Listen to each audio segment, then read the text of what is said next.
Hello friends, आज हम पढ़ेंगे पूर्ण प्रतियोगिता में पूर्ति का सिद्धांत, theory of supply in perfect competition. इसमें हम पढ़ेंगे पूर्ति की धारणा, पूर्ति और स्टॉक में अंतर, व्यक्तिगत एवं बाजार पूर्ति और पूर्ति को निर्धारित करने वाले तत्व। तो शुरू करते हैं वीडियो। पूर्ण प्रतियोगिता में पूर्ति का सिद्धांत। किसी वस्तु की पूर्ति से अभिप्राय वस्तु की उन सभी मात्राओं से है जिन्हें एक विक्रेता विभिन्न संभव कीमतों पर निश्चित समय अवधि में बेचने के लिए तैयार होता है। तो पूर्ति और स्टॉक में क्या अंतर है? स्टॉक उस वस्तु की कुल मात्रा को बतलाता है जो समय की एक निश्चित अवधि में विक्रेता के पास होती है, जबकि पूर्ति स्टॉक का एक भाग होता है। पूर्ति स्टॉक का वह भाग है जो विक्रेता एक निश्चित समय अवधि में तथा निश्चित कीमत पर, यहाँ दोनों बातें दी हैं, निश्चित अवधि और निश्चित कीमत पर बेचने को तैयार होता है। अब हम पढ़ेंगे पूर्ति अनुसूची, पूर्ति वक्र और पूर्ति को निर्धारित करने वाले तत्व। तो पहले है पूर्ति। इससे अभिप्राय किसी वस्तु की उन सभी मात्राओं से है, जैसे मैंने पहले बताया था, जो एक निश्चित समय में निश्चित कीमतों पर बिक्री के लिए प्रस्तुत की जाती है। परिभाषा पार्किंग ने दी है इसकी। वो पार्किंग कहता है कि पूर्ति की धारणा से अभिप्राय किसी वस्तु की कीमत और पूर्ति में पाए जाने वाले कुल संबंध से है। ये दो प्रकार की होती है। हम इसकी व्याख्या दो प्रकार से कर सकते हैं, पूर्ति अनुसूची के रूप में और पूर्ति वक्र के रूप में। तो हम सबसे पहले ए पॉइंट लेते हैं, पूर्ति अनुसूची। अनुसूची मतलब तालिका। पूर्ति अनुसूची क्या है? यह वह तालिका है जो किसी वस्तु की विभिन्न कीमतों पर बिक्री के लिए प्रस्तुत की जाने वाली पूर्ति की विभिन्न मात्राओं को प्रकट करती है। वस्तु की विभिन्न कीमतों पर जो हमारी पूर्ति हम सप्लाई करते हैं उनकी मात्राओं को प्रकट करती है, उसे हम पूर्ति अनुसूची कहते हैं। ये दो प्रकार की होती है। नंबर एक व्यक्तिगत पूर्ति अनुसूची, दूसरी है बाजार पूर्ति अनुसूची। तो पहले हम पढ़ेंगे व्यक्तिगत पूर्ति अनुसूची। इससे अभिप्राय बाजार में किसी एक फर्म की पूर्ति अनुसूची से है।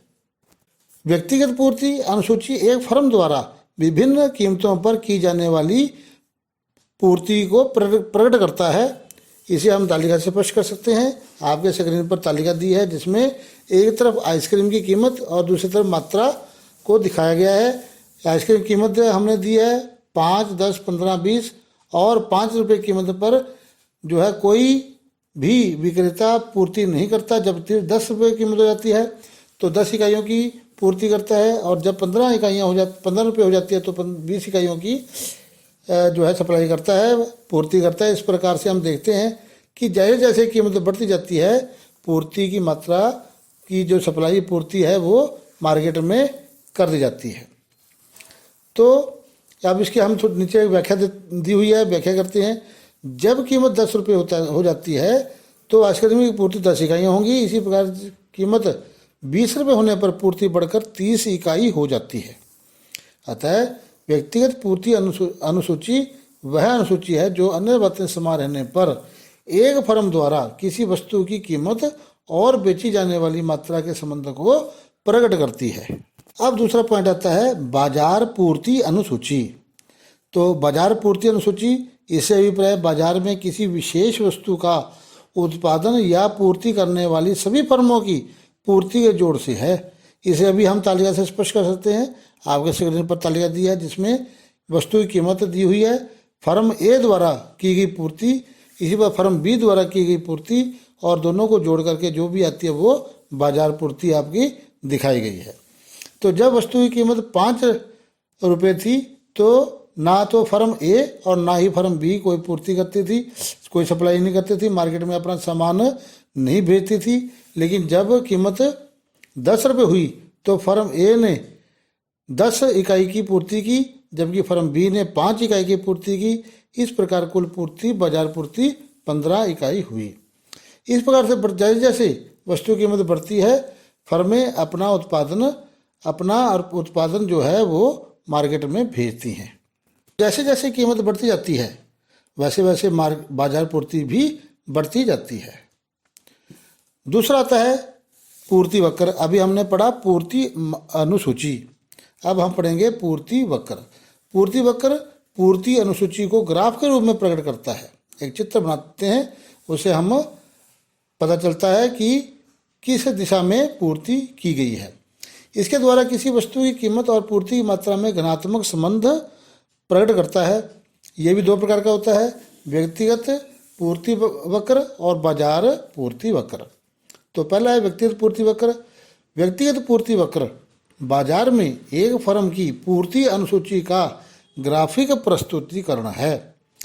इस वक्र का ढाल ऊपर से नीचे की ओर होता है। इसका अर्थ है कि वस्तु की कीमत और पूर्ति में घनात्मक संबंध होता है। इसका ढाल नीचे से ऊपर की ओर होता है। इसका अर्थ है कि वस्तु की कीमत और पूर्ति में घनात्मक संबंध होता है। इसे भी हम एक रेखा चित्र स्पष्ट कर सकते हैं। आपके स्क्रीन पर एक रेखा चित्र दिया हुआ है। उपरोक्त रेखा चित्र में एसएस पूर्ति वक्र है जो नीचे से ऊपर की ओर जा रहा है, जिससे स्पष्ट है कि किसी वस्तु की कीमत बढ़ने पर पूर्ति बढ़ती है। जब कीमत 5 रुपये या इससे कम हो जाती है तो विक्रेता वस्तु की पूर्ति नहीं करता, परंतु जब यह कीमत बढ़कर 15, 20, 10 हो जाती है तो उपभोक्ता वस्तु की पूर्ति करने को तैयार हो जाता है। दूसरा आता है बाजार पूर्ति वक्र। बाजार पूर्ति वक्र बाजार पूर्ति अनुसूची का ग्राफिक प्रस्तुतिकरण है। उद्योग की सभी फर्मों के पूर्ति वक्रों के समस्तर जोड़ द्वारा बाजार पूर्ति वक्र ज्ञात किया जा सकता है, जो कि निम्न दर्शाया गया है। आपके स्क्रीन पर रेखा चित्र दिया गया है जिसमें बाजार पूर्ति वक्र को दिखाया गया है, जो कि सभी फर्मों का समस्तर जोड़ है। चित्र ए और चित्र बी व्यक्तिगत फर्म के पूर्ति वक्र को प्रकट कर रहे हैं, जबकि चित्र सी बाजार पूर्ति को प्रकट कर रहा है। यह वक्र व्यक्तिगत पूर्ति वक्रों के जोड़ पर बनाया गया है। इससे ज्ञात होता है कि जब कीमत 10 रुपये है तो बाजार पूर्ति 10 जमा 5 15 इकाई होगी। जब कीमत बढ़कर 20 रुपये हो जाती है तो बाजार पूर्ति बढ़कर 30 जमा 20 बराबर है 50 इकाई हो जाती है। इस प्रकार हम देखते हैं कि कीमत के बढ़ने के साथ साथ पूर्ति में वृद्धि होती जाती है। अब हम पढ़ेंगे पूर्ति के निर्धारक तत्व या पूर्ति फलन। पूर्ति फलन किसी वस्तु की पूर्ति और उसके निर्धारक तत्वों के संबंध को प्रकट करता है। इसे निम्न समीकरण द्वारा स्पष्ट किया जा सकता है। S X supply of X is equal to function bracket P X comma P O comma N F comma G comma P F comma T comma E X and G P. तो इसमें ये किसको denote करते हैं? समीकरण में S x x वस्तु की पूर्ति, एफ फलन, पी एक्स वस्तु एक्स की अपनी कीमत, पी ओ अन्य वस्तुओं की कीमत, एन एफ नंबर ऑफ फर्मों की संख्या, जी फर्मों का उद्देश्य goal of the firms, P F उत्पादन के साधनों की कीमत, T technique, E ex expectations in the future तो भविष्य में कीमत संभावना, जीपी सरकारी नीति। तो इनका हम वर्णन निम्न प्रकार से कर सकते हैं। तो पहला वह है वस्तु की अपनी कीमत। किसी वस्तु की अपनी कीमत और पूर्ति में प्रत्यक्ष संबंध होता है। किसी वस्तु की अपनी कीमत बढ़ने पर उसकी पूर्ति बढ़ती है और कीमत कम होने पर पूर्ति कम हो जाती है। दूसरा आता है अन्य वस्तुओं की कीमतें। किसी वस्तु की पूर्ति अन्य वस्तुओं की कीमतों पर भी निर्भर होती है। अन्य वस्तुओं की कीमत बढ़ने पर वे लाभदायक हो जाएंगी, जिससे उनकी पूर्ति में वृद्धि होगी। इसी प्रकार यदि कीमत में वृद्धि नहीं होती, वे अपेक्षाकृत कम लाभदायक होंगी, जिससे फर्म उनकी पूर्ति नहीं करेगी। तीसरा आता है फर्मों की संख्या। किसी वस्तु की पूर्ति फर्मों की संख्या पर भी निर्भर करती है। फर्मों की संख्या अधिक होने पर पूर्ति अधिक होती है और फर्मों की संख्या कम होने पर पूर्ति कम होती है। चौथा आता है फर्म के उद्देश्य, गोल ऑफ द फर्म्स। यदि फर्म का उद्देश्य लाभ को अधिकतम करना है, लाभ कमाना है, तो वह तो केवल अधिक कीमत पर ही वस्तु अधिक पूर्ति करेगी।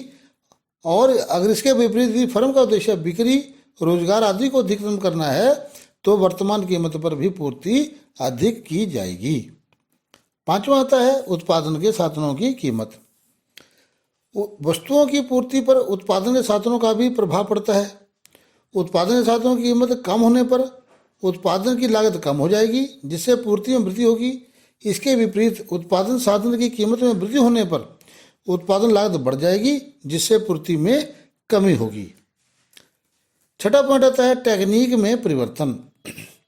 उत्पादन की टेक्निक में परिवर्तन होने पर, जब उत्पादन की टेक्निक बढ़ गई, नई मशीनें आ गई, पुरानी मशीनें हटा दी गई, तो क्या होगा, पूर्ति पर भी उसका प्रभाव पड़ता है। उत्पादन की टेक्निक में सुधार होने पर प्रति इकाई लागत कम हो जाएगी, जिससे लाभ में वृद्धि होने पर पूर्ति में वृद्धि होगी।